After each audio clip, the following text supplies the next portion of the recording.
Salut mes chers élèves de la première année du collège, j'espère que vous allez bien. Alors toujours dans la deuxième partie, les phénomènes géologiques externes, on va poursuivre notre cours à distance et en commençant par un petit rappel. Nous avons parlé de l'importance de la sortie géologique et nous avons vu la carte topographique et les éléments qui facilitent la lecture de la carte topographique. Alors parmi lesquels, donc quand vous voyez là c'est une carte topographique, quand vous voyez là c'est l'échelle et ici ce sont les courbes de niveau et comme vous le savez maintenant, les courbes de niveau ce sont les points qui ont la même altitude, donc ça relie les points qui ont la même altitude.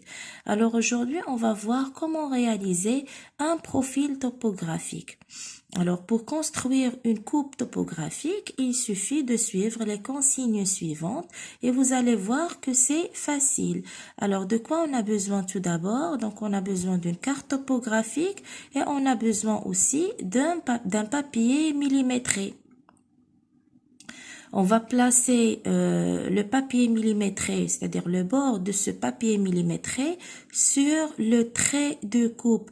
Tout d'abord, il faut mentionner le trait de coupe qui est entre le point, ici dans cet exemple, entre le point A et le point B. Donc, on trace une ligne.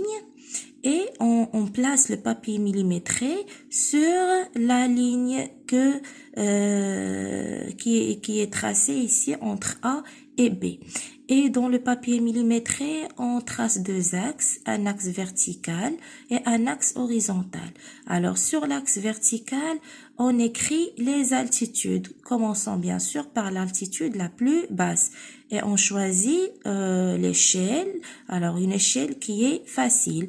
Alors pour voir quelle est l'échelle qu'on va choisir ici, donc il suffit de regarder combien est l'équidistance.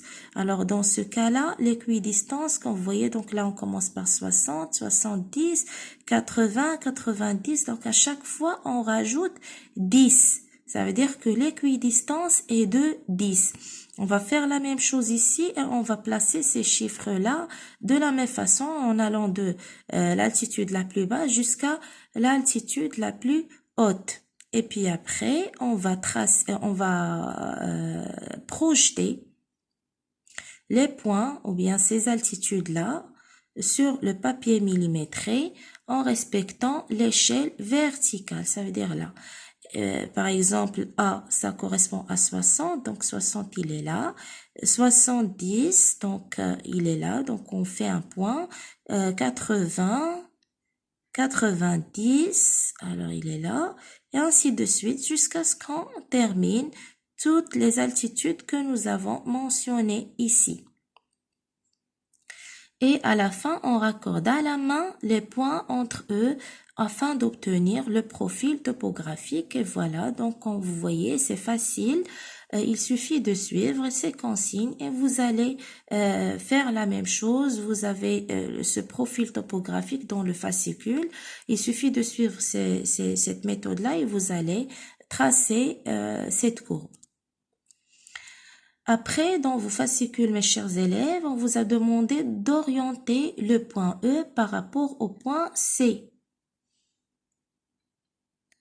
Dans cette carte topographique, on va orienter le point E par rapport au point C. Tout d'abord, il faut fixer les orientations. Donc, on a le nord, le sud, l'est et l'ouest. Et après, on va chercher les deux points. Donc, on a le point C et on a aussi le point E.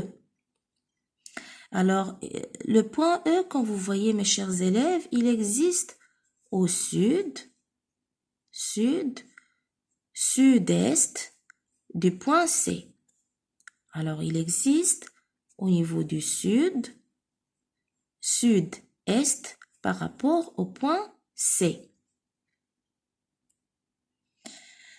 Alors, pour trouver une distance ou bien la distance entre deux points sur le terrain, qu'est-ce qu'il faut faire? Donc, comme vous voyez là, donc on a un exemple, on va travailler par cet exemple. On a le point A et le point K. Et la distance sur la carte entre le point A et le point K est de 7 cm. Maintenant, on veut savoir 7 cm correspond à combien sur le terrain. Alors, comment on va procéder? On va chercher tout d'abord l'échelle. Alors, comme vous le savez, ici, l'échelle, il est de combien? Il est de 1 sur 20 000. Ça veut dire quoi? On va utiliser la règle de 3. Alors, 1 cm sur la carte correspond à 20 000 cm sur le terrain.